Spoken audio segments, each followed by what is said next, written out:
Hey, it's Maribeth Decker with sacredgrove.com. Starting a little bit early, just wanted to get things going and make sure I get everything doing here. Let me see now.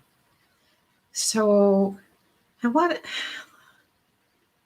I want to talk about our animals' last days, and I want to just I want to start with the best memory I have of my pet's last day.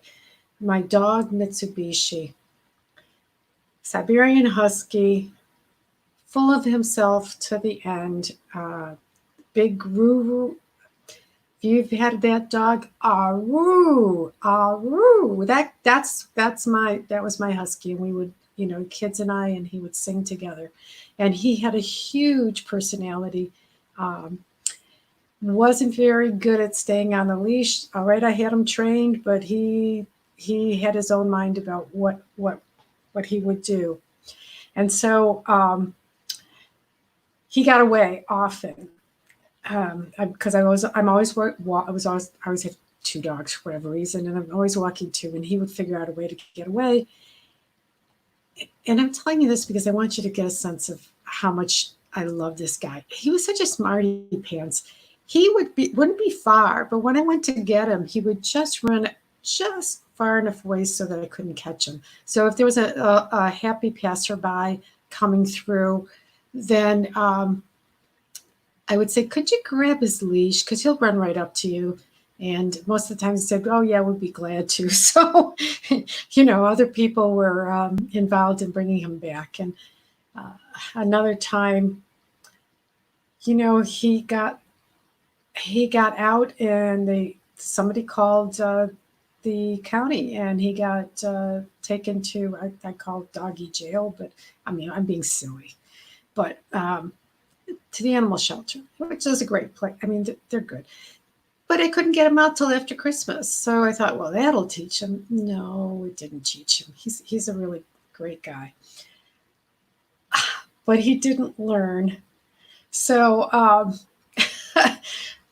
I just loved him up to, I still love him actually. And he was such a good companion for me after my first husband died. He was just there and furry and wonderful and lots of fun. So I think I think I was inspired. This was the first time that I can say that I created a way for us to have a good day for Mitsubishi. And thank you all for joining. I don't see any comments, or I would say hi to you. So I'm going to keep talking. Um, but it was inspired, and I don't mean like, oh, Mary Beth, but I think it was inspired. He's a runner. He started having seizures, and he lost. We took him when we took him into the hospital, and whatever they did, he lost the use of his back legs, and so we thought, you we're going to take him home. We're going to take him home. So we brought him home, and we got him comfortable, and we let. Hi, Susan. I'm so glad you're here.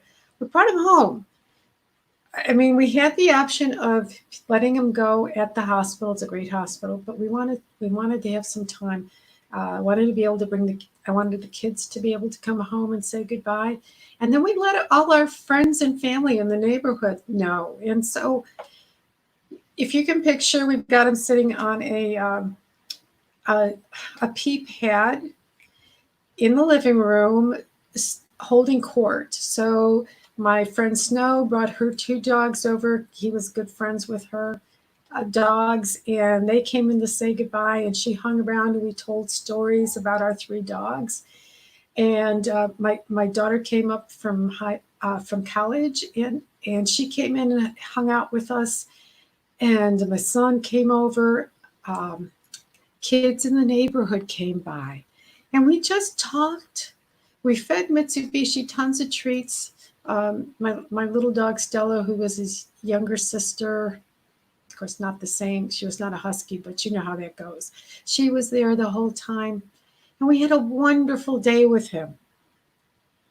And I think couldn't maybe we could replicate this. It's not always possible. I know that I have many animals that we didn't have that choice, but if you can, maybe there's some thinking you can do to have a wonderful day as well. Because right now, for me, I am sad he's gone. I still miss him, but that day brings a smile to my face. The grade school kids that had to run in and give him a little kiss and a pet and say goodbye. I mean, it was wonderful. So what could you do if you get to ending? You could do a few things to think about how to make a good ending for your animal. Think about what they would like. Think about what you would like. And because I'm an animal communicator, I'd say you could even ask them what they would like. And you never know. You may hear it. My friend Michelle, I was just telling her about Mitsubishi. And later on, actually, it wasn't too long afterwards, she clearly heard from her dog, Glow. Glow wanted to be in the front yard on a certain blanket with all the kids there with mom and dad. And all the kids were high school and college at the time. And she was able to make it happen. Oh, Susan, you feel that way about Happy Dog? Yeah, exactly. And so she knew she was doing what her dog wanted. It was just so wonderful. I'll give you another example. A friend of mine in Southern California, her cat was a pretty feisty guy too, and she took him to the vet because he was getting skinny and not eating and drinking much. And the vet was sure that it was his time to go, but she and I determined that actually we listened to him, and he said not really. So she brought him home, and he had a few more weeks, and he was wobbly, but he was still walking with her very slowly. uh, she's in a real safe place with her, and he had a few more weeks to hang out. Um, so if there's anything you can do, I'll give you a couple good stories here.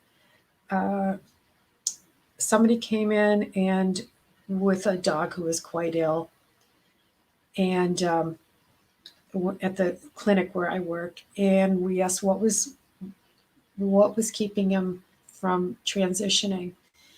And that he always had a birthday party. And I'm telling you, this was a party where the cousins came and the dogs came and the aunties and the uncles came. And there was special doggy, safe doggy birthday cake. And he wanted that before he went.